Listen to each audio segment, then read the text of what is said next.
성취된 예언, 이런 제목으로 말씀 나누도록 하겠습니다. 오순절 성령의 임하심으로 제자들의 삶을 놀랍게 변화되는 역사가 이제 사도행전에 계속 나타나고 있습니다. 우리가 누가복음을 읽어가면서 또 그리고 연이어 사도행전을 공부하면서 제자들의 삶이 어떻게 변화되는가, 그 한 이런 전환점을 우리가 보았습니다. 제자들은 예수님과 동행하면서 놀라운 가르침을 받았고, 또 제자들은 예수님이 행하시는 기적의 역사들을 보면서 정말 놀라운 하나님 나라의 능력도 경험했지만, 그러나 여전히 한편으로는 예수님의 말씀도 알아듣지 못하고 여전히 그들은 혼돈 속에 있었고, 그 중에 한 명은 예수님을 팔아먹기까지 했습니다. 그러던 제자들의 삶, 그렇게 예수님이 십자가에 달리실 때 도망가고 부인하고 떠나버렸던, 그리고 혼돈과 두려움에 빠져있던 제자들의 삶에 놀라운 변화가 일어난 것은 두 가지 사건과 연관이 있어요.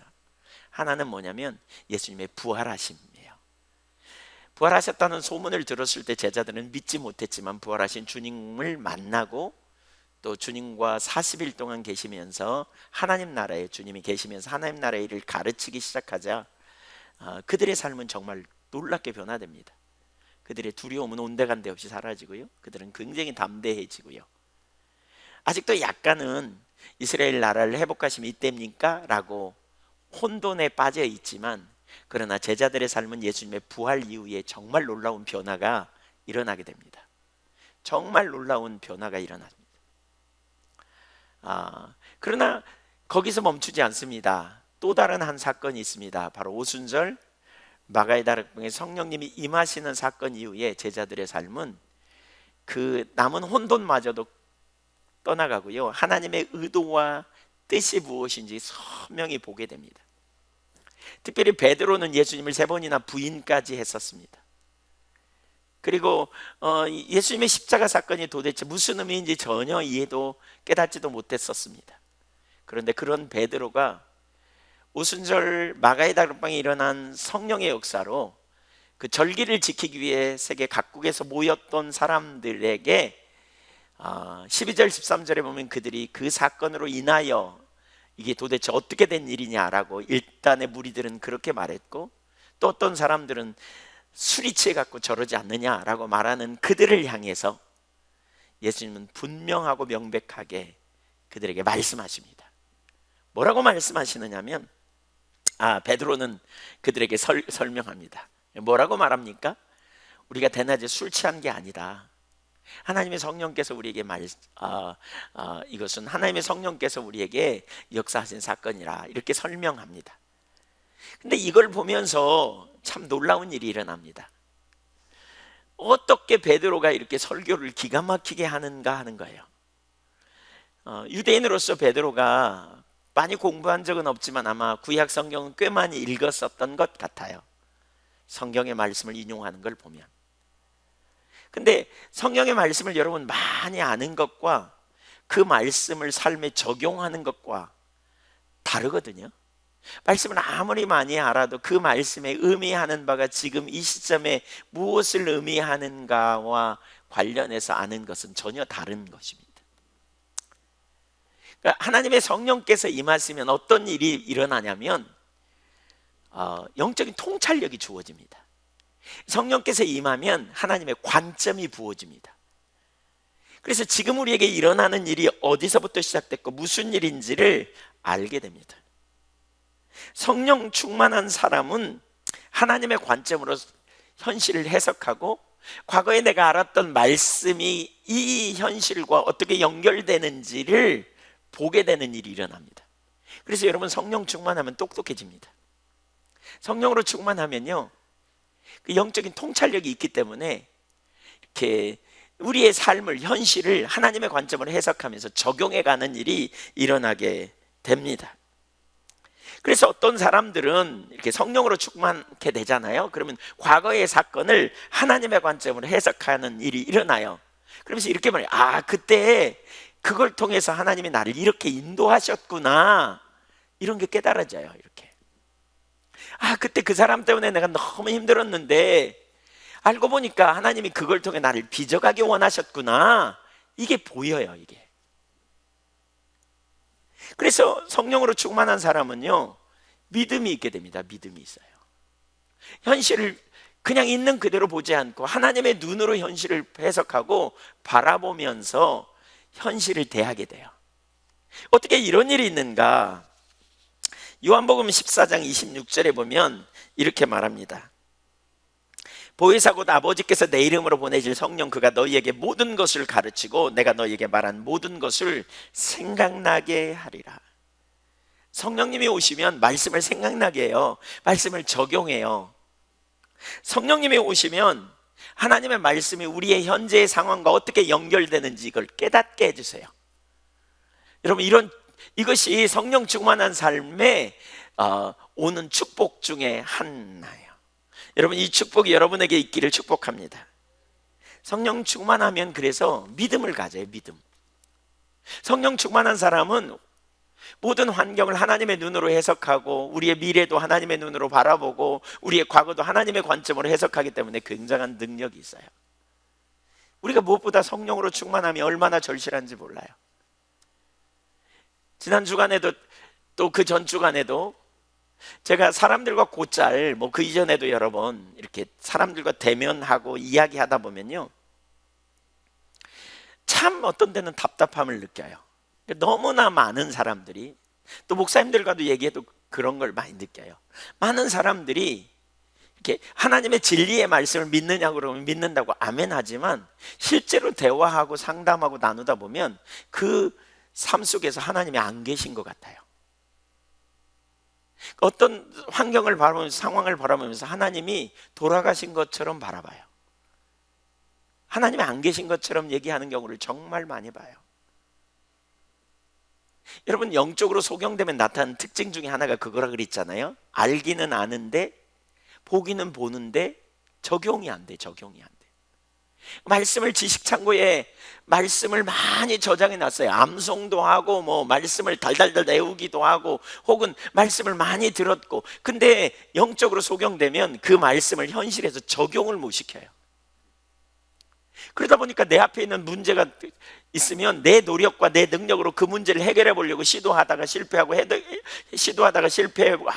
이렇게 몇 번 경험하면 해도 안 되는구나, 이 의식으로 굳게 사로잡힙니다.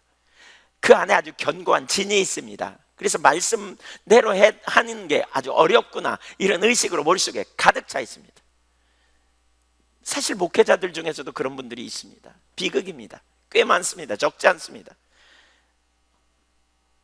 최근에도 어떤 목사님과 얘기하면서 이런, 정말 많은 사람이 그 자리에 있다고 그렇게 표현하던데, 목회를 하다가 힘들고 어렵잖아요. 하다가 실패하고 하다가 잘 안 되고 하다가 안 되고, 이렇게 몇 년 지나면요, 나는 안 되는 사람이구나, 이런 의식을 가져요. 나는 해봐도 안 되는구나, 이걸 믿기 시작해요. 그러면 어떻게 해요? 그러면 다른 방법으로 하나님께 어떻게 영광을 돌릴까, 내가 할 수 있는 영광 돌리는 게 뭘까, 그래서 자꾸 다른 해결책을 찾으려고 하거나, 또 다른 한 부분에서는요, 먹고 사는 것에 초점 맞춰서 획 돌아가 버립니다. 육체 아래 사는 거죠. 자기 한계 아래 사는 거죠. 예수 믿는 많은 사람들, 그리스도인들도 그렇게 살아요. 내 힘으로 하려고 하다가 해보고 안 되고, 그러면 안 되는구나, 이 의식이 사로잡고 있는 것 같아요. 그래서 안 된다는 의식으로 머릿속에 가득해요. 말씀대로 살 수 없다는 의식이 가득해요. 하나님의 능력 이론에 불과해요. 피할 길을 내시는 주님, 근데 피할 길을 내시는 주님을 향해 나가지 못해요. 감당을 시험에는 우리가 허락지 않는다는 사실을 알지만 실제로는 그 사실이 이론에 불과한 경우가 얼마나 많은지 몰라요. 사실 여러분 보세요. 제자들이 그 한계 아래에 있었지만 성령님이 오시면서 달라졌거든요. 제자들이 한계 아래에 있었지만 예수님의 부활 사건 이후에 그들이 달라졌고요, 성령님이 오시면서 그들이 달라졌거든요. 베드로가 똑똑해서 그 일을 이룬 게 아니라니까요. 성령님이 오심으로 말미암아 영적인 통찰력이 그에게 부어지고 그가 과거에 알았던 말씀이 성령의 조명으로 깨달아져서 요엘 선지자의 말씀과 다윗의 시편을 가지고 지금 너무나 정확하게 하나님의 의도와 목적을 드러내고 있습니다. 어떻게 그렇게 됐느냐? 하나님의 성령께서 그렇게 하신 것입니다. 우리가 오래전부터 십자가 복음을 집중적으로 전했습니다. 나눴습니다. 특별히 이 한교회, 특별히 하나님께 저에게 주신 그러한 한 영역은 십자가에 대한, 우리 속에 선함이 없고 우리에게 능력이 없기 때문에 하나님의 아들이 오셔야 했다. 그래서 우리가 얼마나 능력 없음을 적나라하게 살폈는지 몰라요. 우리가 얼마나 죄 가운데 있는지, 얼마나 실패한 인생인지 적나라하게 우리가 살피면서 뭘 봅니까? 우리 자원이 아니다, 우리 능력이 아니다. 이걸 보면서 우리는 얼마나 많이 절망하고 좌절했습니까? 절망하고 좌절하라고 그 설교가 된 게 아니고요, 절망하고 좌절하지만 거기서 끝나는 게 아니고, 그래서 우리를 위해 예수 그리스도가 오신 것을 보게 하려고 하는 것이죠. 그래서 우리는 예수님을 믿고 죄책감이 깨지고 예수님 안에서 참된 안식과 평강을 누리고 우리는 구원을 얻었습니다. 근데 구원을 얻은 데서 끝나지 않습니다, 여러분. 많은 사람이 예수 믿고 구원 받았는데 구원받은 이후에 또다시 여전히 자기를 바라보고 한계 아래 눌리고 자기 힘으로 안 되면 하나님도 못하는 것처럼 낭망하고 좌절한 자로 돌아가 버려요. 영적 무력감에 사로잡혀요. 그래서 믿음이 매우 있는 것처럼 말씀을 믿는다고 소리치지만 정작 어떤 일을 선택하거나 어떤 상황이 닥치면 하나님이 돌아가신 것처럼, 안 계신 것처럼 반응하는 사람들이 결코 적지 않다는 거예요. 이게 너무너무 많은 사람들에게 정말 있는 현실 같아요. 지난 금요일 날 기도하면서 제가 이런 부분들이 비춰지는데 정말 견딜 수 없을 만큼 그렇게 절박하게 기도가 되더라고요. 이 시대에 하나님, 우리를 내버려 두지 말라고. 왜 그럴까요? 한계 아래 갇혀 있어서 그래요. 결국 뭐가 필요해요, 여러분? 어떤 일이 필요해요? 성령님이 오셔야 돼요. 성령님이 오셔서 깨닫게 해주셔야 돼요. 성령님이 임하셔서 비춰주셔야 돼요. 성령 충만해야 보여요. 성령 충만하면 우리를 향한 하나님의 의도가 뭐고 지금 상황을 하나님의 눈으로 해석하게 되고, 성령 충만하면 그래서 믿음을 가지고 현실을 해석하고, 성령 충만하면 말씀을 통해서 진리가 무엇인지 깨닫고, 그리고 하나님의 길을 따라서, 기준을 따라서 반응하며 나갈 수 있게 돼요. 여러분, 성령 충만케 되기를 사모하셔야 돼요, 지금. 아멘. 결국 그거예요. 여러분, 누가복음을 쭉 우리가 보면서 가만히 생각해 보세요. 읽어보면서 우리가 쭉 읽었습니다. 근데 누가복음 후반부에서 갑자기 뭐라 그럽니까? 너희는 이 모든 일의 증인이라 그러더니 위로부터 성령이 오셔야 돼, 이렇게 말합니다. 아닌 게 아니라 성령을 기다렸고 성령님이 오셨더니 베드로가, 그렇죠? 별로 사도행전 4장에 보면 베드로를 향해 사내들인 공예들과 그렇게 말하거든요. 저 무식한 자가 어떻게 저렇게 유창하게 말을 잘하냐. 어떻게 하게 됐어요? 갑자기 똑똑해졌습니까? 갑자기 잘나게 하게 된 게 뭡니까? 베드로 고유의 원래 가진 능력이 아닙니다. 여러분, 성령님이 오시니까 달라진 겁니다. 성령님이 오시면 변화가 일어납니다. 성령님이 오시면 말씀이 깨달아집니다. 성령님이 오시면 통찰력이 주어집니다. 성령님이 오시면, 그래서 하나님이 진짜 우리의 능력이고 우리가 시험 당할 쯤에 피할 길을 가지고 계시고, 그렇죠? 예수님이 우리의 길이 되시고 예수님이 우리의 처방이 됐음을 믿는 거예요. 아는 거예요.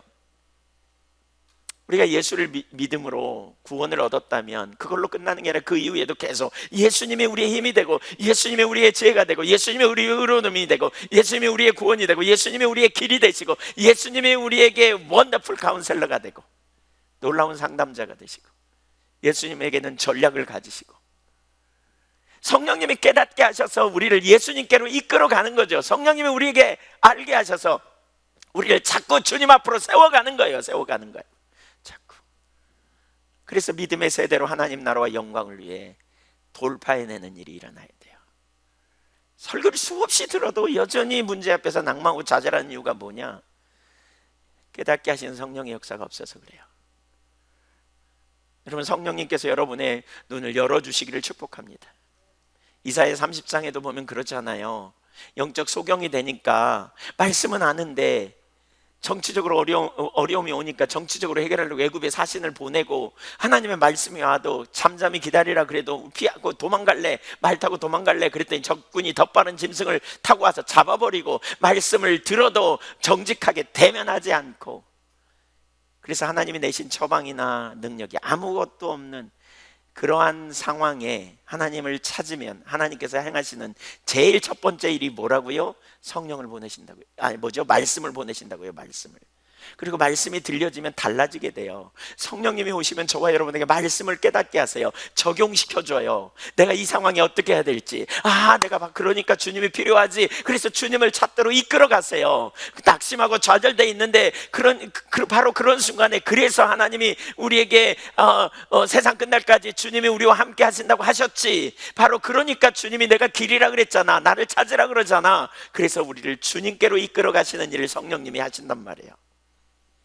성령 충만 필요하십니까? 정말 필요하십니까? 성령 충만 사모해야 돼요. 지금 제가 설교를 준비하면서요, 어쩌면 진도를 사정적 고만 나가고요, 지금 하고 싶은 일이 뭐냐? 우리 모두에게 성령 충만이 필요해요. 우리 모두에게 진짜 성령 충만이 필요하다. 설교를 준비하면서 그 생각이 얼마나 제 속에 가득한지 몰라요. 성령님이 오셔야 역사가 일어나요. 여러분, 오순절 이전과 이후의 차이를 보세요. 복음서도, 우리 서신서도 계속 읽어보면 성령이 임하셔야 역사가 일어나요. 성령이 임하시면 무식하지 않아요. 성령이 임하셔야 통찰력을 가지고 하나님의 관점으로 보고, 성령이 임하셔야 우리가 그분의 능력으로 말미암아 우리가 섬기는 일도 있고 사역도 감당하고 그분이 우리를 인도하시는 역사도 경험하고, 그래서 정말 신나는 일이 우리 안에 일어난단 말이에요. 성령이 임하셔야 돼요. 성령님이 임하셔야 돼요. 성령 충만하기를 여러분 사모하십시오. 왜 무기력합니까? 왜 우리가 무능력합니까? 왜 우리가 말씀은 달달달달 해오면서도 맨날 그냥 헛바퀴 돌듯이 맨날 우리가 넘어지고 실패합니까? 인본주의적인 방법으로 우리가 자꾸 돌아갑니까? 왜 그렇습니까? 우리가 깨닫게 하시는 성령님이 우리 가운데 필요합니다. 초명이 필요합니다. 성령님이 오시면 우리 삶에 능력이 있습니다. 성령님이 저와 여러분을 이끌어 가시고, 성령님이 저와 여러분을 빚어 가시고, 성령님이 저와 여러분을 새롭게 하시고, 성령님이 저와 여러분을 온전케 하시는 능력 있는 삶을 살게 해주십니다. 한번 우리 그렇게 따라 사십시오. 주여, 크게 하세요. 주여, 성령으로 충만케 하옵소서. 제게 성령님이 필요합니다. 간절히 사모하고 성령 충만을 사모하세요. 성령 충만을 갈망하고 사모하는 자리를 우리가 해야 돼요. 베드로의 삶에 놀라운 변화, 여러분, 이건 결코 우연이 아닙니다. 개인적으로 저 같은 경우도요, 제가 어떤 때 설교 원고 써가지고 여기 와 예배들을 이제 시작하면 와서 앉아 있잖아요. 희한하게 집에서 낑낑대면서 준비하고 막 그랬던 게, 여기 와서 앉아서 찬양하는 짧은 시간에 선명하게 정리될 때가 많아요. 하나님의 임재가 있으면 여러분 통찰력이 주어져요. 하나님의 임재가 있으면 내가 어떻게 살아야 되는지, 여러분 중에 그런 경우 많이 하시죠? 예배 드리는 가운데 깨달았대요. 아까 우리 김명희 집사님 깨달았대잖아요. 그냥 예배 중에 깨달았어요. 그냥 주님이 깨닫게 하시는 거예요. 뭔가 이렇게. 그러니까 삶을 전환하는 거죠. 누가 하세요? 하나님이 하십니다. 하나님 비추셔야 됩니다. 내가 이 순간에 어떻게 해야 되는지 성령님이 충만할 때 우리의 삶에 그런 능력이 일어나요. 그러면 실족하지 않아요. 감사해요. 14절 보겠습니다. 두 가지를 오늘 보려고 하는데요, 첫째는 성령의 임하심의 의미와 결과입니다. 14절부터 16절까지 먼저 읽겠습니다. 시작. 베드로가 11 사도와 함께 서서 소리를 높여 이르되, 유대인들과 예루살렘에 사는 모든 사람들아, 이 일을 너희로 알게 할 것이니 내 말에 귀를 기울이라. 때가 제 삼신이 너희 생각과 같이 이 사람들이 취한 것이 아니라, 이는 곧 선지자 요엘을 통하여 말씀하신 것이니 일러스되. 베드로가 일어납니다. 제자들도 같이 일어났던 것 같아요. 그 중에 베드로가 말하기 시작합니다. 이렇게 말하죠. 술 취했다고 우리 술 취한 거 아니야. 지금 삼시야. 삼시라는 말은요, 3시라는 말입니다. 그 말은 유대인들의 시간은요, 아침 6시가 0시입니다. 그래서 7시가 1시고요, 8시가 2시고요, 3시는 9시입니다. 그러니까 아침부터 무슨 술 먹었겠냐, 그 말입니다. 지금 그러면서 그게 아니다, 그러면서 요엘서를 인용해요. 약속하신 성령이 지금 임하신 거다, 그 얘기입니다. 17절 보겠습니다. 18절까지 하나님이 말씀하시기를 말세에 내가 내 영을 모든 육체에 부어주리니 너희의 자녀들은 예언할 것이요 너희의 젊은이들은 환상을 보고 너희의 늙은이들은 꿈을 꾸리라. 그때에 내가 내 영을 내 남종과 여종에게 부어주리니 그들이 예언할 것이요. 이 구절은 요엘서 2장 28절부터 32절 말씀을 인용한 구절입니다. 여기 17절 이하에서부터 20절까지 21절까지는 요엘서 2장 28절 이하의 말씀을 인용한 거예요. 근데 요엘서에서는요, 여기 사도 베드로는 17절에 말세 내가 그랬잖아요. 근데 요엘서에서는 이후에 내가 이렇게 표현되어 있어요. 이후에라는 말을 말세로 바꿔버린 거예요. 이후에라는 말을, 그러니까 그 후에라는 말을 말세로 바꿨어요. 그 후에라는 말은 뭐냐? 메시아가 오신 이유를 말해요. 메시아가 오신 이후에 내가 내 영을 남종과 여종에 부어주리라, 이렇게 모든 육체에 부어주리라 그 말이에요. 그러니까 베드로는 그날을 뭘로 바꿨다고요? 말세로. 무슨 얘기냐면 이런 얘기예요. 예수님이 부활 승천하신 이후 보내신 성령님의 오심을 기점으로 말세가 시작됐다, 이런 의미예요. 그러니까 예수님이 부활 승천하시고 오순절에 성령님이 임하신 사건이 말세가 시작되는 시작이라, 이걸 강조하기 위해서 그렇게 표현한 겁니다.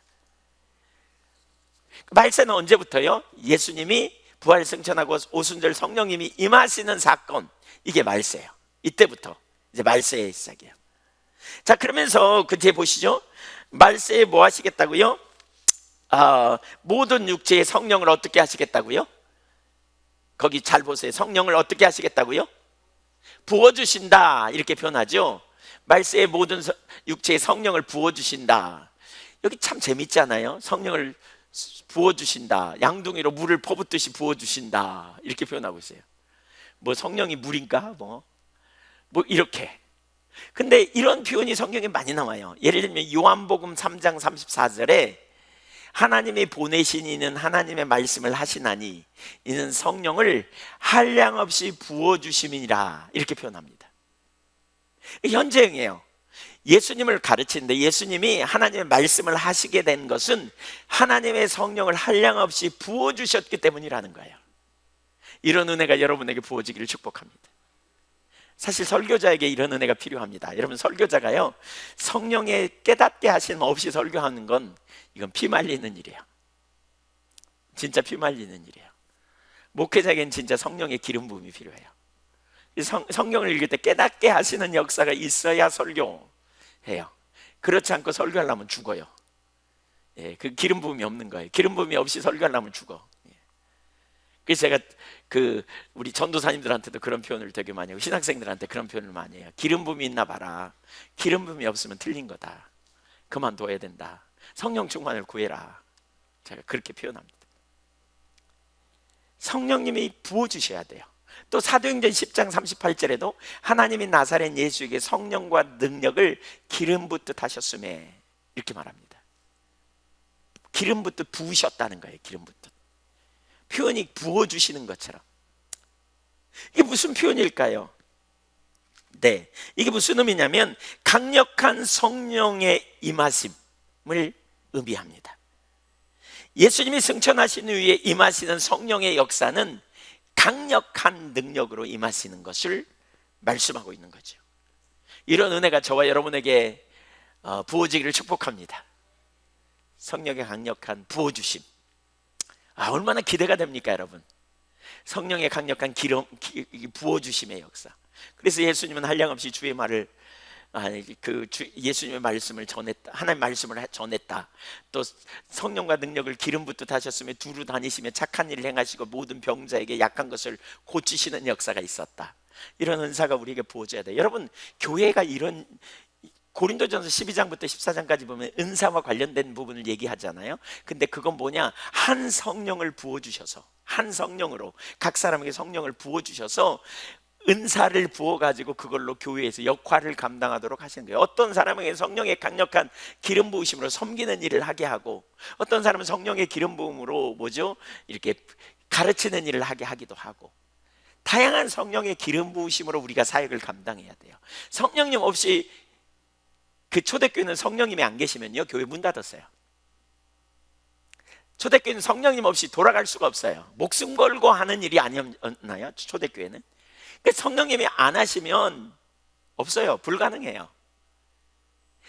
근데 오늘날 이 시대에 우리가 좀 편안하고 별 문제 없고 그러다 보니까 우리는 형식적인 신앙으로 우리가 돌아가는 게 얼마나 익숙한지 몰라요. 여러분, 성령 충만을 사모하셔야 된다니까요. 아멘. 성령님으로 우리 해야 돼요. 성령님으로 사역도 감당할 수 있고요, 성령님으로 우리가 섬기는 일도 가능하고요, 성령님으로 우리가 복음의 증인된 삶도 가능해요. 강력한 성령의 임하심. 근데 이 성령을 누구에게 부어주느냐? 모든 육체에 부어주리라. 그 말은 외적인 지위와 상관없이 주신다는 거예요. 우선 거기 17절 보세요. 너희 자녀들, 이걸 보면 뭐라 할 수 있냐? 성별과 상관없다는 거예요. 남자나 여자냐 상관없어요. 모든 육체에 부어주세요. 그 다음에 연령도 상관없어요. 너희 젊은이들, 너희 늙은이들, 이렇게 표현하고 있는 걸 보면 모든 육체에 부어주세요. 또 계층도 상관없어요. 18절에 보세요. 남종과 여종, 이렇게 말하고 있어요. 신분에 상관없어요. 부어주시겠다고 약속하셨어요. 믿으십니까 여러분? 하나님 부어주시겠다는 거 약속하신 거라니까. 이게 하나님의 의도라니까요. 믿으십니까?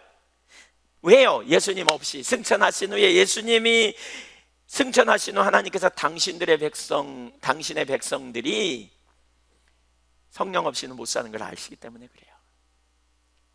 당신의 백성이 성령님이 안 계시고서는 살 수 없음을 알기 때문에 그래요.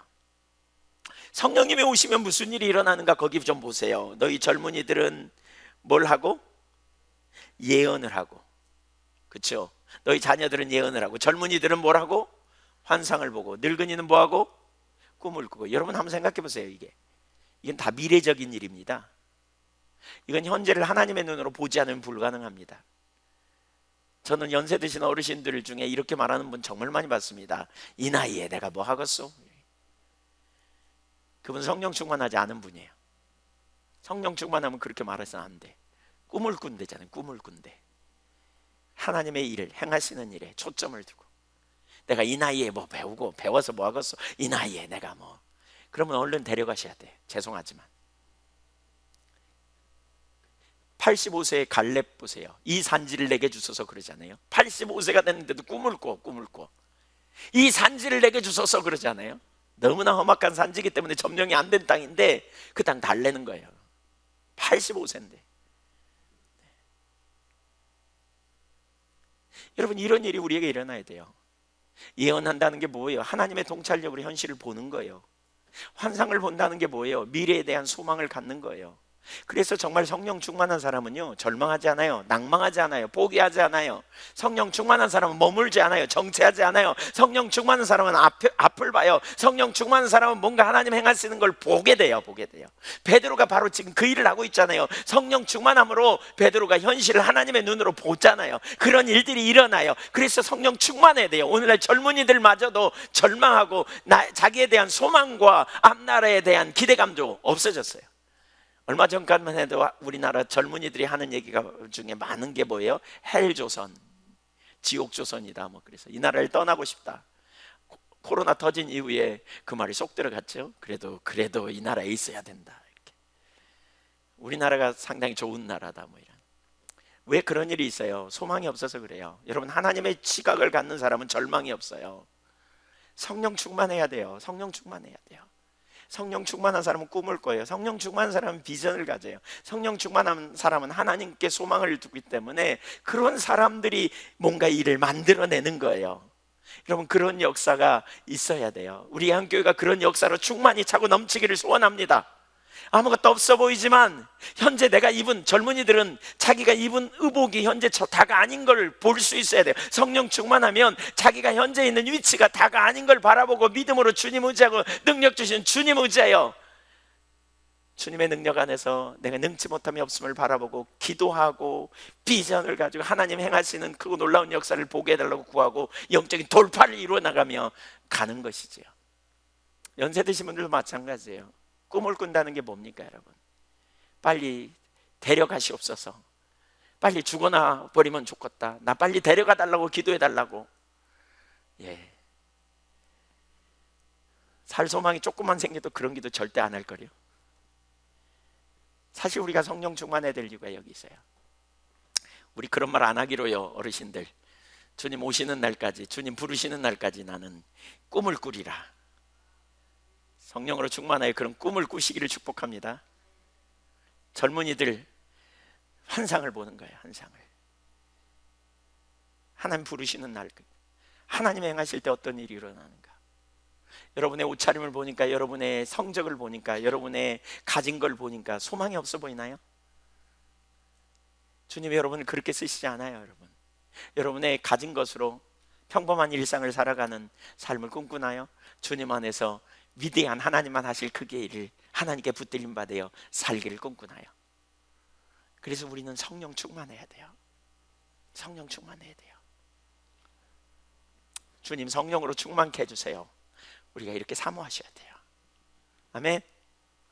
성령 충만해지면 긍정적이 돼요. 성령 충만하면요 담대해요. 믿음이 충만해요. 왜? 현실을 보이는 대로 판단하지 않으니까요. 현실을 제가 입은 옷대로 보이지 않아요.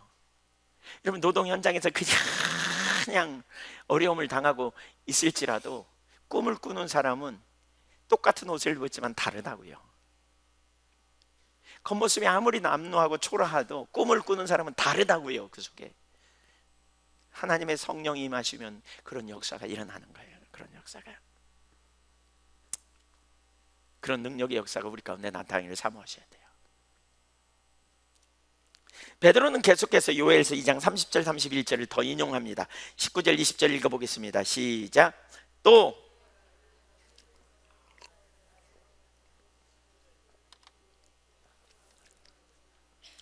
주의 크고 영화로운 날이 이르기 전에 해가 변하여 어두워지고 달이 변하여 피가 되리라. 주의 크고 영화로운 날은 주님께서 재림하시는 종말을 의미하고요, 해와 달이 어둠과 피로 변한다는 것은 종말 직전에 일어난 대환란을 의미합니다. 예수님도 그렇게 말씀하셨거든요. 누가복음 21장 11절을 한번 읽어볼까요? 여기 올라옵니다. 시작. 곳곳에 큰 지진과 기근과 전염병이 있겠고 또 무서운 일과 하늘로부터 큰 징조들이 있으리라. 여기 보세요. 기근, 지진, 큰 지진, 그 다음에 전염병. 지금 말세요 아니에요? 말세인 것 같아요 아니에요? 말세 중에 말세라고 이렇게 표현하죠. 그래서 바로 그 환난과 종말이 닥치는 일이 일어난다 이렇게 말하는 거죠. 그러면서 21절에 바로 그런 순간에 요엘서를 인용해서 그런 순간에 구원받을 길이 있다 이걸 가르치는 게, 시작. 누구든지 주의 이름을 부르는 자는 구원을 받으리라 하였느니라. 이것이 구원받는 비결이에요. 바로 그런 종말의 때에 구원받는 길이 있다. 그것은 주의 이름을 부르는 거다 이렇게 말합니다. 오순절부터 종말이 시작됐다면 오순절과 예수님의 재림 사이에는 긴 시간이 있습니다. 긴 시간이 깁니다. 근데 바로 그때 우리는 주의 이름을 부르도록 사람들에게 복음을 전해야 합니다. 그리고 마지막 날에 주님의 이름을 부르는 자는 구원을 받을 거라고 말하고 있습니다. 바로 그 일을 위해 성령님이 오신 겁니다. 그 일을 위해 성령님이 임하심으로 어떤 일이 벌어집니까? 두 가지 일이 일어나는데, 하나는 성령님이 오심으로 말미암아 사람들이 예수를 믿게 되는 거죠.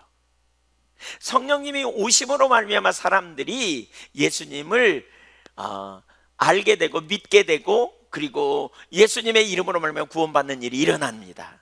여러분 한번 생각해 보세요. 나사렛 예수, 자 이스라엘에, 그것도 시골 목수의 아들로 태어난, 지극히 내놓을 거 아무것도 없는 그 예수님을 우리의 주님으로 믿는 것은 이게 어떻게 가능합니까? 그 예수님이 죽었다는 사실과 그리고 다시 살아났다는 사실을 우리가 보지도 못하는데 어떻게 알고 믿게 됩니까? 성령의 조명으로 이게 가능한 거예요. 성령의 조명으로, 성령이 깨닫게 하심으로 믿게 되는 거예요. 성령님이 임하셨다는 증거 중에 하나가 그거죠. 예를 들면 마태복음 16장에서 예수님이 묻잖아요. 너희는 나를 누구라 하느냐? 그러자 뭐라 그래요? 주는 그리스도시요 살아계신 하나님의 아들입니다 이렇게 고백하잖아요. 그랬더니 예수님이 바요나 시모나 복이 있도다. 이를 너에게 알게 하니는 혈육이 아니라 하늘에 계신 내 아버지다 그랬어요. 베드로는 이걸 알았어요. 하나님이 알게 해주셔야 예수님이 그리스도라는 걸 아는구나, 이건 성령의 역사구나, 그러면서 오순절에 성령의 임하심으로 자기들이 그 예수를 믿게 된 건 결국 성령의 역사라는 거예요. 성령님이 임하신 증거예요. 우리가 예수님을 믿은 것은 여러분에게 성령님이 임하신 증거예요. 그래서 고린도전서 12장 3절에 보면 성령으로 하지 않고는 아무도 예수를 주시라고 말할 수 없다 그랬어요. 성령님의 오심으로 말미암아 그 역사가 일어나는 거예요. 성령님이. 왜 예수님이 말세에 성령을 보내시는가? 성령으로 예수를 믿게 되기 때문이에요. 또 하나는요, 성령의 능력으로 복음을 전할 수 있기 때문에 그래요. 그래서 성령을 보내신 거라는 거예요. 그래서 성령을 보내셨어요. 말세 왜 성령을 보내시냐? 성령으로 하지 않으면 안 돼요. 그러니까 여러분 보세요. 같은 말이 반복되는 것 같지만 명백하게 봐야 돼요. 예수님이 승천하신 이후에, 오순절 사건 이후에 우리 모든 그리스도인은 오직 성령으로 살아야 돼요. 아멘. 성령으로 살아야 돼요. 성령의 능력에 붙들림 받아서 살아야 돼요. 우리가 성경을 아무리 많이 알아도 지식적이고 형식적인 수준에 머무를 수 있어요. 아까도 나눴지만 지식 창고에다 지식을 집어넣어 놓고 삶에 적용시키지 못하면 그 지식은 아무런 의미가 없어요. 성령님이 우리에게 오시면 성령께서 그 말씀을 우리 삶에 순간순간 적용하게 하시고 그 말씀을 따라 우리 삶을 전환하게 하는 그 일을 이루어 주신다고요. 그래서 형식적인 신앙이 아니에요. 우리 성령 충만을 구해야 돼요. 제가 아까도 나눴지만 저는 설교 준비하면서 그랬다니까요. 지금 우리에게 할 일은 다른 게 아니고 성령 충만을 구해야 되는데, 성령이 오셔야 달라지는데, 성령님의 물붓듯 예수님에게 부어주신 것처럼, 반복적으로 부어주신 것처럼 우리에게 성령 충만으로 반복적으로 충만케 되는 일이 일어나야 된다니까요. 아멘. 성령 충만을 여러분 위해 기도하셔야 돼요. 지난 주간에 성령 충만을 위해 여러분 얼마나 사모하고 갈망하고 기도하셨습니까? 성령 충만을 위해 여러분 정말 기도하셔야 돼요. 여러분 성령 충만하기를 간절히 사모하고 기도하셔야 돼요. 그래야 그리스도인다운 삶이 되고요, 그래야 교회가 세워지고요, 그래야 하나님 나라가 넓혀지고요, 하나님 뜻이 이루어진다니까요. 주여 우리를 이대로 내버려 두지 말라고 성령으로 충만케 해달라고 적극적으로 구해야 돼요. 성령 충만하지 않으면 우리가 주님의 일을, 주님의 나라를, 주님의 영광을, 주님의 능력을 경험하는 삶 다 불가능해요. 성령으로 하지 않으면 되는 일이 없어요. 성령 충만해야 돼요. 성령 충만. 좋은 부모 되기 원합니까? 성령으로 충만해야 돼요. 좋은 아내나 좋은 여러분이 다른 사람과 인간관계를 잘 맺기 원합니까? 성령으로 충만해야 돼요. 성령님이 여러분 가르쳐 주셔야 돼요. 성령님이. 아멘. 인생을 만날 때 전략을 주시는 분도 성령님이세요. 사업도 성령의 능력으로 이렇게 하셔야 돼요. 성령님이 필요해요. 성령님이. 성령님이 오셔야 역사가 일어나요. 그래서 말세에 성령을 부어주리라, 모든 육체에 부어주리라 그랬어요. 간절히 구해봐 줄똥말똥하지 이거 아니에요. 주시겠다는 거예요. 얼만큼 줘요? 부어주시겠대요. 부어주시겠대요.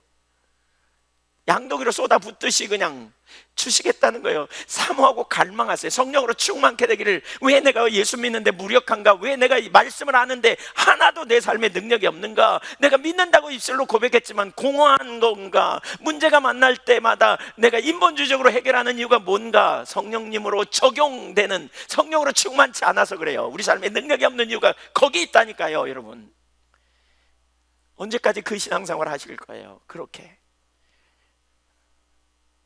주님이 왜 우리를 지금 사도행전으로 인도하셨는지 전 너무너무 분명해요. 하나님 교회를 세우시겠다 그러셨고, 교회가 세워지려면 성령 충만하지 않으면 전혀 불가능합니다. 우리 한 사람 한 사람이 성령으로 충만케 돼요. 여러분의 자원으로 안 되는 거 보셨습니까? 여러분 한계를 경험했습니까? 바닥치는 경험하셨습니까?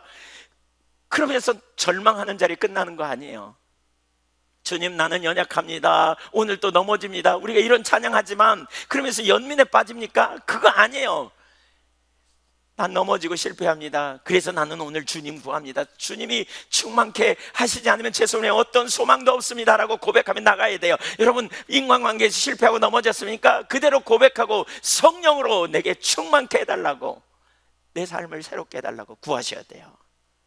아멘. 하나님 나라와 능력과 영광을 경험하는 비결이 거기 있어요. 우리 안에 있지 않아요?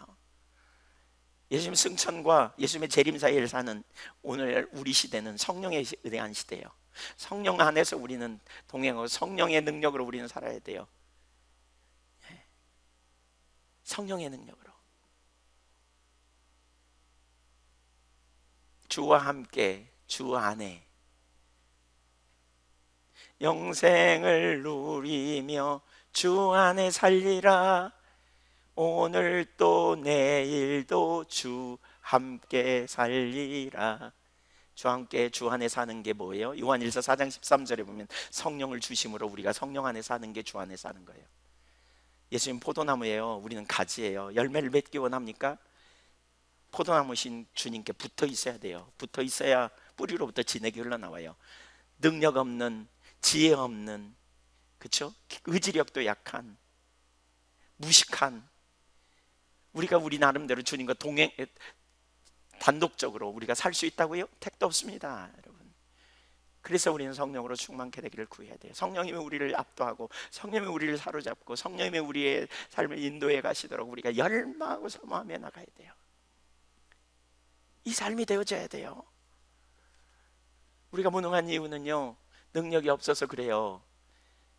근데 좌절하고 절망하는 자리에 가야 되나요? 아니에요. 그러니까 예수님이 2000년 전에 나를 구원하러 오신 것처럼, 그러니까 성령님이 우리에게 오셨고요, 성령으로 충만케 되기를, 성령 충만을 받으라 그러셨어요.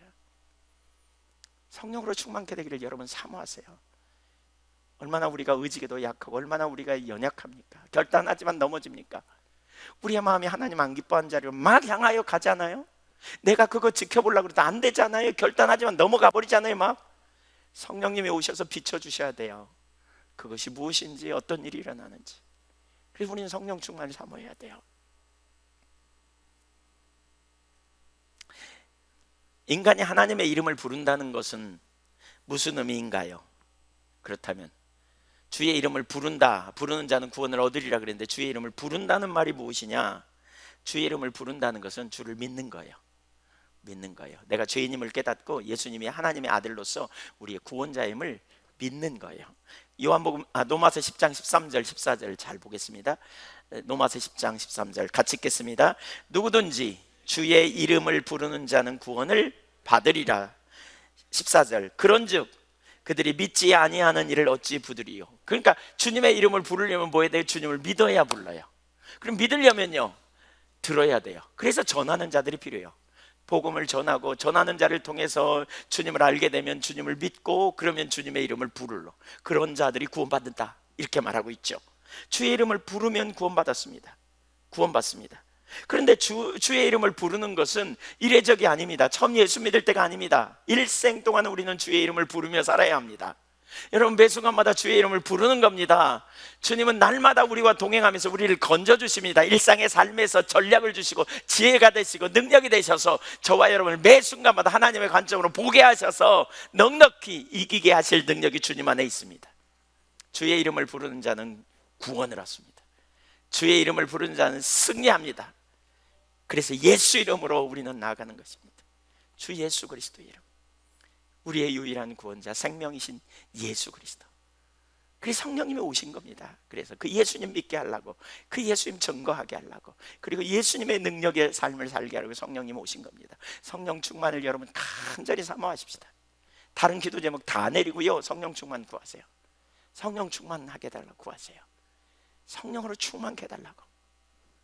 두 번째, 우리가 불러야 될 이름 예수 그리스도. 지금 일어난 오순절의 사건은 말세에 보내실 성령의 임하심이라고 설명한 이후에 이제 예수님을 소개하고 있습니다. 예수님, 우리가 불러야 할 이름 예수 그리스도, 그렇죠? 예수님을 소개합니다.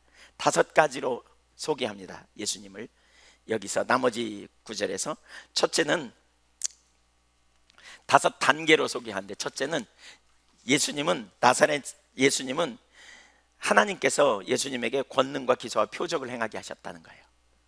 권능과 기적과 표적을 행하게 하셨다, 첫째. 두 번째는 예수님이 십자가에 달려 죽으셨다, 하나님의 계획대로. 그 다음에 세 번째, 예수님은 다시 살아나셨다, 부활하셨다, 성경에 예언된 대로. 그 다음에 네 번째, 예수님은 성경에 기록된 대로 하늘에 승천하셨다. 그리고 마지막 다섯 번째 결론, 그분을 우리의 주와 그리스도가 되게 하셨다. 이렇게 다섯 단계로 설명해요. 이렇게 다섯 단계로. 그러니까 우리가 영원히 불러야 될 이름, 우리 주 예수 그리스도. 근데 이것은 예언의 성취.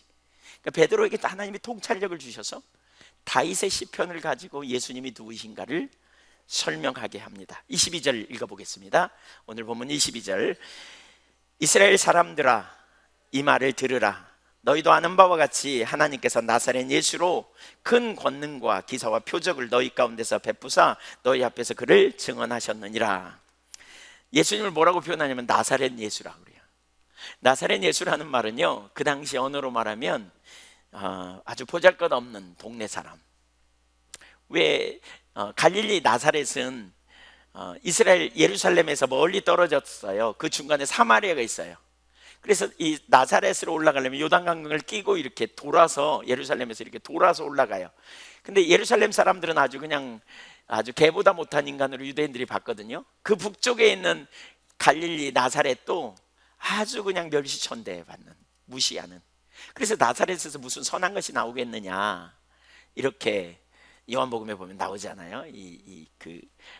그런 표현 막 하잖아요. 무능한, 배울 것이 없는, 내세울 것 한 개도 없는 갈릴리 나사렛 출신 예수님이 이렇게 오셨다는 거예요. 여러분, 하나님의 아들이 왜 이렇게 오셨을까요? 무능하고 약하고 천해 보이는, 보잘것없는. 사실 어떤 의미에서는 이거죠. 예수님은 성자인데 그분이 그렇게 오셨음에도 불구하고 하나님께서 그를, 그래서 여기 이제 오늘 본문에 보면 하나님께서라는 단어가 되게 많이 나오거든요. 하나님이라는 단어, 아버지라는 단어, 하나님이라는 단어를 8번 쓰고 있고요, 아버지라는 단어를 1번 쓰고 있어요. 그래서 9번 나와요. 전적으로 하나님이 그 예수님을 능력을 행하셔서 사역을 감당해 하시고, 그 예수님을 십자가에 달려 죽게 하시고, 그 예수님을 다시 살리시고, 그 예수님을 승천케 하시고, 그 예수님을 주와 그리스도가 되게 하셨다. 이렇게 설명해요. 이건 유대인들에게 예수님과 하나님, 성자 예수님 메시아와 성부 하나님과의 관계를 설명하면서 하나님을 강조합니다. 근데 우리의 입장에서 볼 때 예수님이 우리의 삶과 사역과 신앙의 모델로 본다면, 예수님이 고유의 능력으로 사역을 감당했다면 우리는 쳐다볼 수도 없어요. 그런데 하나님이 예수님을 보내셨고, 보내신 하나님께서 뒷받침하시니까 나사렛 사람 예수, 목수의 아들, 보잘것없는, 배움도 없는 그 예수님을 통해서 무슨 일이 벌어졌다고요? 거기 22절에 보니까 큰 권능과 기사와 표적을 베풀게 하셨다, 이렇게 말합니다. 바로 예수님을 세우신, 보내신 하나님께서 저와 여러분을 보내신다면 저와 여러분도 그분의 능력으로 사역을 감당할 수 있음을 믿으시기 바랍니다. 아멘. 네, 두 번째, 예수님은 십자가에 달려 죽으셨습니다. 당시 사람들은 예수님이 십자가에 달려 죽은 것을 저주받아 죽었다, 이렇게 표현하기도 했고, 예수님이 무력해서 죽었다고 생각했습니다. 그런데 베드로는 이제 그렇지 않다고 말합니다. 23절 보겠습니다. 그가 하나님께서 정하신 뜻과 미리 아신 대로 내준 바 되었거늘 너희가 법 없는 자들의 손을 빌려 못 박아 죽였으나, 법 없는 자들의 손을 빌려 너희가 죽였는데 그것은 하나님의 뜻이었다, 이렇게 말합니다. 하나님께서 정하신 뜻이다. 우연히 된 게 아니다. 실수로 된 게 아니다. 무력해서 예수님이 죽으신 게 아니다. 다만 하나님의 계획이었다. 곧 우리의 죄의 문제를 해결하기 위한 하나님의 놀라운 계획이다. 누구든지 주의 이름을 부르면 구원받을 수 있도록 죄지은 모든 인간이 영원히 죄의 문제를 해결하고 구원받을 길을 마련하기 위해 하나님께서 당신의 독생자를 보내셔서 저와 여러분이 담당해야 될 모든 저주를, 모든 죄의 대가를 그 아들에게 쏟아 부으시고 그 아들이 십자가에 달려 죽으심으로 영원한 생명의 길을 마련한 것이다 라고 지금 말하는 것이죠. 인간이 그를 못 박았지만, 그래서 사람들이 그를 못 박아서 승리한 것 같지만 사실은 하나님이 정하신 뜻대로 이루어진 것이라는 거예요. 왜요? 우리를 구원하기 위해서. 지금 이걸 설명하고 있는 겁니다. 유대인들은 예수님이 저주받아 죽었다고 생각했습니다. 나사렛에서 무슨 선한 것이 나겠느냐, 이렇게 생각했습니다. 그래서 계속해서 하나님이 그 일을 이루신 거다라고 지금 차근차근하게 복음을 설명하고 있는 거예요. 하나님이 보내신 자, 하나님의 능력을 베푸시고. 예수님이 왜 그런 자리에 오십니까? 겸손한 자로 오셨습니다. 예수님 화려한 왕궁에서 오지 않았어요. 나귀의 마구간에서 오셨어요. 예수님 목수의 아들로 왔어요. 왜요? 모든 자들의 친구가 되어주고 모든 자들을 구원해 주시기 위해서 그렇게 오셨어요. 저와 모든 사람의 마음을 다 하세요. 그래서 우리가 상한 처한 환경 상황 다 하시는 분이에요, 예수님은. 그래서 우리에게 좋은 친구, 우리의 구원자가 되시는 거죠. 하나님이 예수님을 통해서 이루신 구원의 역사를 지금 설명하고 있는 겁니다. 그래서 구원의 유일한 길은 예수 그리스도라는 겁니다. 유대인들은 하나님을 다 압니다. 하나님 나라를 압니다. 근데 그 지금 하나님 나라가 어떻게 이루어지는가를 설명하고 있습니다. 지금 허물과 죄로 죽을 수밖에 없는 우리를 살리시기에 하나님이 나사렛 새 예수님을 보내시고 독생자를 보내시고 비천하고 천한 모습으로 살았지만 능력과 표적을 행하게 하시고 그 예수님을 십자가에 달려 죽게 허락하신 거라는 거죠. 유대 당국자들이 한 게 아니라는 거예요. 하나님이 하셨다는 거예요. 하나님이. 세 번째, 예수님을 다시 살리셨습니다. 하나님은. 24절을 읽어보겠습니다. 시작. 네. 같이 한번 크게 읽죠. 시작. 하나님께서 그를 사망의 고통에서 풀어 살리셨으니 이는 그가 사망에 매여 있을 수 없었습니다. 누가 살리셨다고요? 하나님께서. 하나님께서. 여러분, 죽었다가 살아난 사람이 이 땅에 있습니까? 없습니다. 혹시 잠깐 죽었다가 다시 살아난 사람이 있지만 금방 죽었습니다. 죽습니다. 조만간. 아무리 세상 권력을 가지고 있다 할지라도 결국 다 죽습니다. 그래서 우리는 소망이 없습니다. 그런데 예수님은 다시 사셨습니다. 왜요? 하나님이 살리셨기 때문에. 왜요? 사망에 매여 있을 수 없습니다. 그분은 영원하신 하나님, 성자 하나님입니다. 그분은 영원하신 하나님이십니다. 그래서 사망의 권세를, 결박을 끊어버리고 부활하셨습니다. 하나님께서 왜 예수님을 이렇게 하셨습니까? 주의 이름을 부르는 자가 구원을 얻게 하려 하심입니다. 우리의 모든 죄를 짊어지시고 십자가에 달려 죽으심으로 죄 문제를 해결하셨고 부활하심으로 이제 주의 이름을 부르는 자가 함께 예수님과 함께 부활하는 겁니다. 예수님과 함께 영생의 삶을 살게 되는 것입니다. 예수님 안에서 영원한 생명을 누리게 하려고 하신 것입니다. 하나님께서 예수님을 죽음의 권세에서 풀어놓은 것처럼 저와 여러분을 죽음의 권세에서 풀어놓으셨다는 사실을 기억하시기 바랍니다. 그 사실이 우리에게 분명하다면 우리는 죽음을 두려워해서는 안 됩니다. 우리에게는 영생이 있습니다. 이것이 우리의 권세요, 이것이 우리의 능력입니다. 우리는 영원한 생명이 있습니다. 우리는 이 땅에서 육신을 벗는 날 영원한 생명이 있음을, 생명 되신 주님 안에서 영원한 안식을 누리게 되는 것입니다.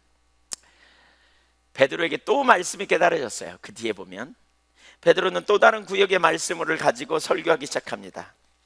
예수님의 부활을 증거하는 거죠. 근데 뭘 하냐면 다윗의 시편을 가지고 인용해요.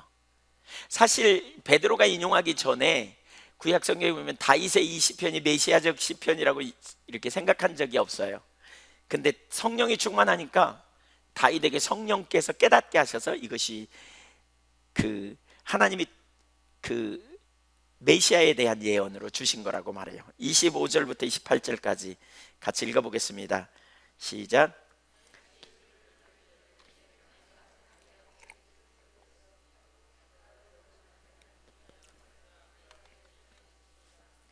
그러므로 내 마음이 기뻐하였고 내 혀도 즐거워하였으며 육체도 희망에 거하리니 이는 내 영혼을 음부에 버리지 아니하였으며 주의 거룩한 자로 썩음을 당하지 않게 하실 것이미로다. 주께서 생명의 길을 내게 보이셨으니 주 앞에서 내게 기쁨이 충만하게 하시리로다 하였으므로. 여기 보세요. 다윗이 그를 가르쳐 가로되 그랬죠. 그는 누구예요? 예수님을 가르쳐 말했다는 거예요. 그러면서 나는 누구냐? 예수님이에요. 항상 내 앞에 계신 주 여호와 하나님을 배웠다. 이 구절이 다윗 자신의 이야기가 아니라 예수님에 대한 이야기라고 베드로는 해석하는 거예요. 지금 그걸 이렇게 시편 16편 말씀. 그러면서 이렇게 27절에 내 영혼을 음부에 버리지 않으며 거룩한 자로 썩음을 당치 않게 하실 것이미로다. 이게 뭐예요? 부활 신앙을 여기 얘기하거든요. 그리고 28절에 주께서 생명의 길을 내게 보이셨다. 그래서 내 기쁨이 충만하다. 이게 뭐냐? 예수님의 부활을 가르친 거다. 이렇게 이제 베드로가 지금 이걸 해석해요. 그러면서 29절 보세요. 형제들아, 내가 조상 다윗에 대하여 담대히 말할 수 있노니, 이렇게 보는 이유를 지금 설명하는 거죠. 이렇게 보는 이유 뭐냐? 다윗이 죽어 장사되어 그 묘가 오늘까지 우리 중에 있도다. 다윗은 죽었다. 자기가 죽었는데 무슨 자기 말이냐? 그게 아니다. 그러면서 30절, 그는 선지자라 하나님이 이미 맹세하사 그 자손 중에서 한 사람을 그 위에 앉게 하리라 하심을 알고. 이게 무슨 얘기예요? 그러니까 사무엘하 7장 16절 이하에 보면, 11절 이하에 보면 나단 선지자를 통해서 다윗에게 이렇게 약속하시거든요. 내 후손 중에 그 메시아가 올 거다. 이걸 알게 하셨어요. 그러니까 다윗이 그걸 알았다는 거예요. 미리 알았다는 거예요. 그리고 미리 보았대. 누구를 봤어요? 부활하신 예수님을 보았다는 거예요. 본고로. 그래서 31절, 그리스도의 부활을 말하되 그가 음부에 버림이 되지 않고 그의 육신이 썩음을 당하지 아니하리라 하더니, 한마디로 말하면 이거예요. 이건 바울에 대해 한 말이 아니야. 그는 이미 죽었어. 다윗은 예언자였기 때문에 자기 후손에서 메시아가 나올 걸 약속을 받았기 때문에 알고 있었어. 그래서 다윗은 먼 장래를 미리 본 거야. 부활하신 예수님의 부활을 본 거야. 그리고 예언한 거야. 이렇게 말하는 거죠. 메시아는 지옥에 버려지지 않고 또한 썩지 않을 것을 본 거야.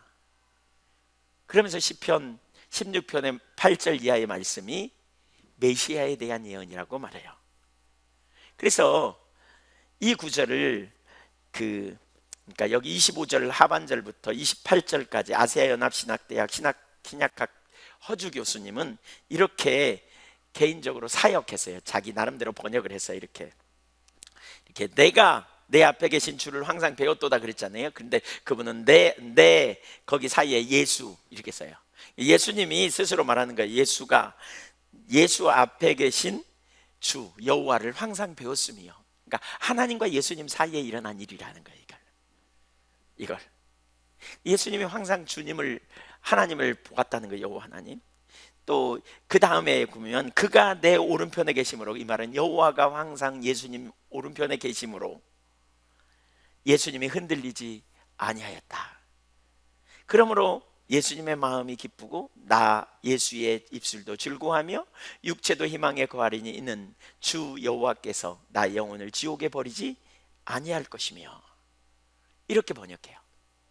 예수님에 관한 예언이라는 거죠. 한마디로 말하면 종의 형체를 가져 죽기까지 복종하시어 십자가의 제물이 되신 예수님, 그 예수님이라는 거예요.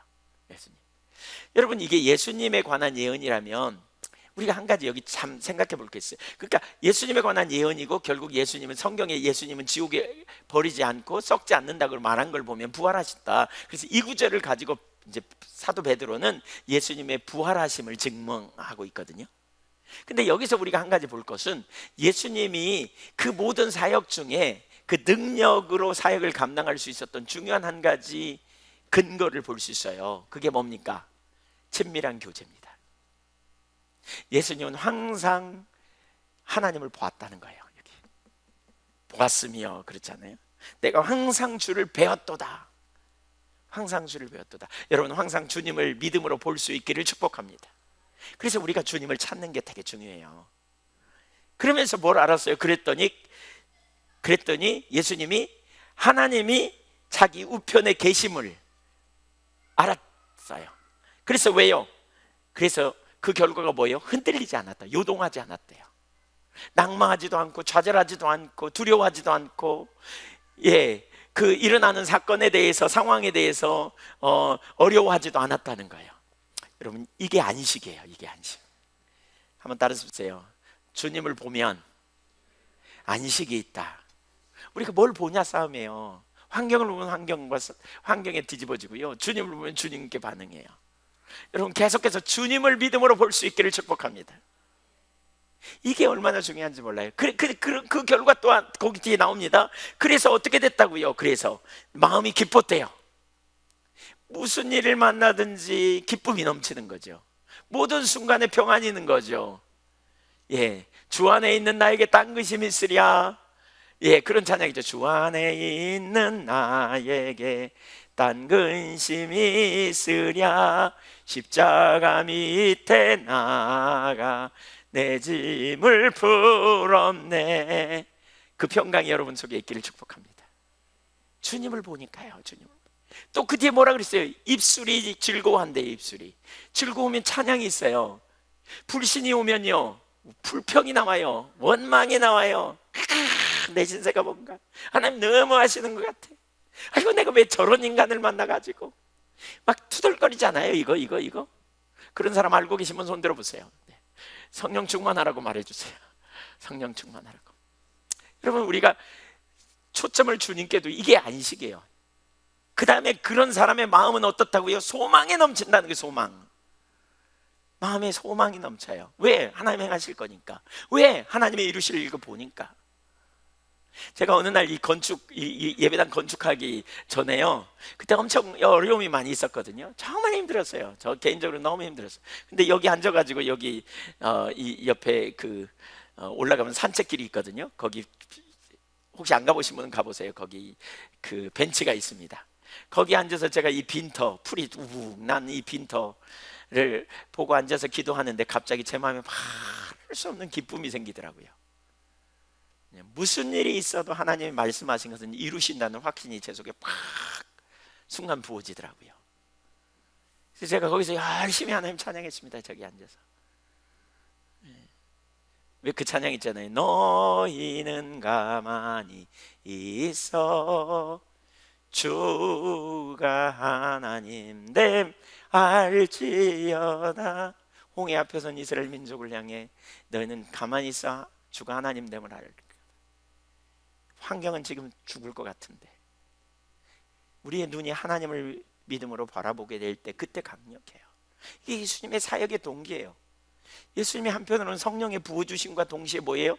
친밀한 교제 안에 있었다고요. 친밀한 교제. 저와 여러분이 이러한 성령으로 충만케 되는 역사가 있기를 간절히 축원합니다. 우린 예수님 안에서 부활의 신앙을 가지고 있잖아요. 사실 이건 제가 볼 땐 다윗, 이게 예수님의 고백만이 아니고 다윗의 고백이, 예언만이 아니고 다윗의 고백이기도 했을 거예요. 다윗이 부활 신앙을 가지고 있었기 때문에 담대한 거예요. 자기를 죽이려고 쫓아다니는 그 사울을 용서할 수 있었던 것도 부활 신앙을 보았기 때문에 그런 거예요. 하나님이 하신다. 하나님이. 성경은 한마디로 얘기하면 하나님이 하신다예요. 태초에 하나님이 천지를 창조하셨느니라. 덜 중요한 단어를 다 내려볼까요? 태초에 내려버리고요, 창조도 내려버리고요, 이렇게 덜 중요한 단어 내리면 딱 이것만 남아요. 하나님이 하셨느니라. 이게 성경이에요. 하나님이 하십니다. 하나님이. 기독교는 하나님으로부터 시작됐고요, 저와 여러분도 하나님으로부터 시작됐습니다. 하나님이 하실 걸 믿으시기 바랍니다. 주님이 눈이 너무 나빠져가지고 우리를 못 알아보는 그런 일은 없어요. 주님이 그냥 난시가 와가지고 그냥 우리를 못 알아보는 그런 거 없어요. 주님은 노안이 없으세요. 주님 우리를 다 아세요. 하나님이 하십니다. 하나님이. 믿음으로 하나님을 바라보고 하나님께 소망을 두십시오. 여러분, 예수님 살리셨잖아요. 죽은 자 가운데서. 그 하나님이 우리와 함께 계신다. 우리는 그 주님 안에서 우리는 영원한 생명을 소유한 자다. 안 믿어지면 비극이에요. 이거 여기 와 있어도 안 믿어지면 비극이에요. 믿는 자에게 담대함이 있어요. 그래야 우리가 정말 주님을 소망함으로 살아가는 거죠. 제가 극동방송 기도하잖아요. 기도 정말 그 숙제 같아요. 어떤 때 너무 솔직히 말하면 이 방송을 들으실 텐데, 편집하면서 우리 극동방송 PD님이 들으실 텐데, 어떤 때는 정말 숙제 같아요. 아이고, 그냥 안 하고 싶어요. 근데 제가 무슨 생각이 들면 기도하면서 항상 이런 생각이 들어요. 하나님, 이 기도를 듣다가 하나님이 인식되어져서 지금 하나님을 안 기뻐하는 자리로 차를 타고 갈등과 번민 속에서 차를 타고 가던 사람이 이 기도를 듣는 순간 믿음이 부어져 갖고 차를 돌리게 하옵소서, 이런 심정으로 저는 기도하거든요. 낭망에 있던 사람이 이 설교를 듣는 순간에 소망으로 이 기도를 같이 하나님 앞에 하는 가운데 믿음이 부어져서 소망으로 변화되게 하옵소서. 그래서 그 기도 하는 거예요. 그냥 안 하겠다고 여러 번 했지만 계속 하라 그래가지고 그냥 하기도 하지만 사실 그런 소망이 제게 있습니다. 하나님이 누구이십니까? 능치 못함이 없는 분입니다. 여러분, 아멘. 하나님 안 계신 것처럼 우리가 하지 말자고요. 32절 읽습니다. 이 예수를 하나님이 살리신지라 우리가 다 이의 증인이로다. 분명하게 선언하죠. 예언대로 예수님 부활하셨다. 우리는 이 일의 증인이다. 누가 하나님의 계획을 막겠습니까? 아무도 못 막습니다. 하나님이 하시는데, 주님은 지옥의 문을 열어버리시고요. 그러니까 사람들은 예수님을 십자가에 못 박게 하려고 힘썼잖아요. 그리고 예수님을 무덤에 집어넣고 큰 돌로 막았습니다. 군사들 지켰습니다. 거기다 인쳐가지고 아무도 못 열겠습니다. 그러나 그 문은 열려버렸습니다. 끝났다고 생각했지만 열렸습니다. 하나님께서 죽은 자 가운데서 예수님을 다시 살리셨습니다. 그분은 모든 것 위에 계십니다. 모든 것을 이기셨고 모든 원수들, 그분을 대적하는 모든 원수들을 이기셨습니다. 승리의 주님이십니다. 이게 우리 기독교입니다. 기독교의 능력입니다. 우리가 믿음 안에서 담대한 이유가 거기 있습니다. 예수님을 살리신 하나님이 저와 여러분도 살릴 겁니다. 제자들이 달라진 이유가 거기 있어요. 부활 이후와 이전과 이후. 예수님 오시기 성령님 오시기 전과 후 달라졌어요. 주님을 만난 이유가 놀라운 변화가 일어났어요. 예수님 오시기 전과 예수님 오신 후의 역사가 달라졌어요. 그래서 기원 전 기원으로 나누는 건 예수님이잖아요. 예수님처럼 우리는 항상 주님 바라보고 주님 안에 승리하는 믿음의 종들이 되시기를 축복합니다. 네 번째, 예수님은 승천하셨습니다. 사도행전 2장 33절을 보겠습니다. 같이 읽죠. 하나님이 오른손으로 예수를 높이심에 그가 약속하신 성령을 아버지께 받아서 너희가 보고 듣는 이것을 부어주셨느니라. 여기 삼위일체 하나님을 말합니다. 삼위일체 하나님이 나옵니다. 하나님이 오른손은 능력을 가르쳐요. 예수님을 높이셨습니다. 예수님에게 권능을 행하게 하시고 예수님을 십자가에 달려 죽게 하신 하나님께서 예수님을 다시 살리시고 이제 높이셨습니다. 하늘로. 하늘 보좌 우편에 앉게 하신 것입니다. 그리고 그 다음에 어떻게 합니까? 예수님께서 그렇게 높임을 받으시고 예수님께서 아버지께 성령을 받으셔서 우리에게 부어주십니다. 제자들에게. 그래서 성부 하나님이 우리를 위한 유대한 구원의 계획을 세우셨다면 성자 하나님이 실행하십니다. 그리고 성령 하나님이 이것을 우리 삶에 적용하도록 하셔서 우리를 구원에 이르게 하시는 거죠.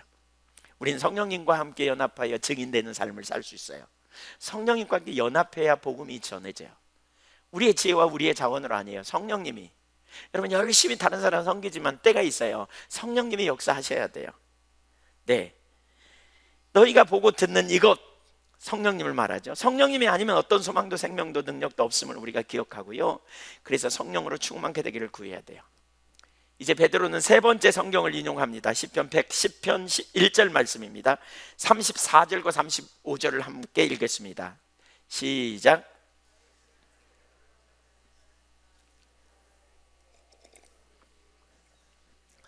내가 내 원수로 내 발등상이 되게 하기까지 너는 내 우편에 앉아 있으라 하셨도다. 다윗이 마치 성부 하나님과 성자 예수님이 대화하는 장면을 들은 것처럼 여기다 써놨어요.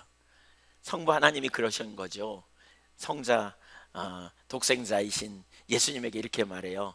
너는 내 보좌 우편에 앉아 있으라. 네 원수가 항복할 때까지, 네 원수가 네 앞에 굴복할 때까지 내 보좌 우편에 앉아 있으라. 이렇게 하셨다는 거예요. 승천하셔서 보좌 우편에 앉게 하시는, 이걸 시편의 다윗을 통해 예언한 구절이지요. 그래서 예수님이 누구신가 명백히 가르쳐요. 예수님은 하나님의 통치가 온전히 회복되기까지 왕노릇하는, 그러니까 고린도전서 15장에도 이런 표현이 있거든요. 불과 불 권세를 완전히 회복하기까지 예수님이 왕노릇하시리라 라는 표현이 있어요. 모든 권세가 이제 주님 손에 있어요. 하늘과 땅의 모든 권세가. 그 주님이 우리에게 능력이시고 우리에게 생명이 되시고 우리의 주와 그리스도가 되시는 거죠. 이 36절 마지막입니다. 읽어볼까요? 시작. 그런즉 이스라엘 온 집은 확실히 알지니 너희가 십자가에 못 박은 이 예수를 하나님이 주와 그리스도가 되게 하셨느니라 하니라. 누가요? 예수님이. 너희가 죽였지, 끝났다고 생각했지, 너희가 그는 아무도 아니라고 생각했지, 그런데 하나님이 그 예수님을 주와 그리스도가 되게 하신 거야. 이렇게 말해요. 이게 구원받는 길이에요. 이게 구원받는 길이에요. 누구든지 주의 이름을 부를 때 구원받는 길, 하나님의 우리에게 주와 그리스도가 되게 하신 그 예수님, 우리는 그 예수님을 믿어야 돼요. 왜 예수님이 육신을 입고 오셨습니까? 왜 예수님이 십자가를 지고 죽으셔야 했습니까? 부활하시고 승천하심으로 하늘과 땅의 모든 권세를 왜 예수님이 가지셨습니까? 모든 인간이 죄를 범했고요, 그래서 아무런 소망도 없습니다. 그래서 예수님이 오셨고 죽으셨습니다. 그 일이 우리와 무슨 상관이 있는가? 우리를 구원하기 위한 일이었기 때문에. 그래서 우리는 그분을 주와 그리스도로 받아들이는 겁니다. 우리는 주와 그리스도를 받아들이고 믿고 우린 주의 이름을 부르며 살아가는 하나님 백성이어야 합니다. 계속해서 여러분 주의 이름을 부르십시오. 그분은 나사렛 예수로 오셨습니다. 그분은 우리와 별반 다를 바 없는 분입니다. 그러나 하나님의 아들입니다. 왜 그분이 그렇게 오셨느냐? 우리의 모든 연약함, 우리의 상처, 우리의 상함을 이해하고 아시기 위해서 오셨습니다. 그분은 하나님의 능력으로, 예수님은 하나님의 능력으로 권능과 기사와 표적을 행하셨습니다. 우리가 주님께 보내심을 받는다면 우리 자원의 능력이 없어도 괜찮습니다. 주님이 계시면 됩니다. 주님이 우리에게 능력과 표적과 기사로 복음을 증거하게 하실 것입니다. 그분은 주님의 뜻대로 아버지의 뜻을 쫓아 십자가에 달려 죽으셨습니다. 저와 여러분의 모든 저주를 담당하셨습니다. 그 안에서 우리는 영원한 생명을 얻습니다. 그 안에서 그분은 다시 살리셨어요. 예수님은 다시 살아나셨습니다. 우리도 예수님과 살아날 겁니다. 이제 예수님은 하늘 보좌 우편에 계시면서 우리를 위해 중보하고 계시고, 하늘 보좌 우편에서 하늘과 땅의 모든 권세를 가지신 우리에게 주와 그리스도가 되십니다. 우린 그 예수님과 함께 살아가는 겁니다. 예수님과 동행하는 것입니다. 그 예수님의 이름을 언제나 크게 부르시기를 축복합니다. 세 가지를 기억하십시오. 성령 충만이 얼마나 필요한지 보셨습니까? 성령으로 충만하기를 여러분 사모하십시오. 성령으로 충만하기를. 이게 능력의 원천입니다. 우리가 살아가야 될 삶의 이유요, 우리가 살아가야 될 삶의 동력입니다. 성령이 우리와 함께 하셔야 합니다. 두 번째로는 예수님을, 우리는 주의 이름을 불러야 합니다. 매 순간마다 주의 이름을 부르십시오. 매 순간마다 주의 이름을 찾으십시오.